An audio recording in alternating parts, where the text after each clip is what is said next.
So, hello mga lalabs. Ayan, nililinis tayo ng sasakyan. Tayo muna yung maglilinis at wala yung ating partner. Ayan, kasi umalik muna siya ng Maynila at kinuha yung iba naming gamit. Ayan, punas-punas lang, punas-punas hanggang sa mapagod. Ayan.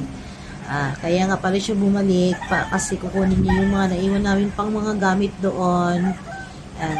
Talagang dito na kami for good sa probinsya.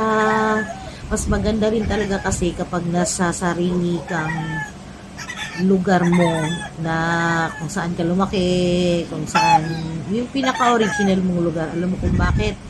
Kasi dami mong gagalaan, nandiyan yung kapitbahay mo, na mga chismoker, nandyan yung pamilya mo, yung mga kaibigan mo, kakilala mo, kung gusto mong gumala,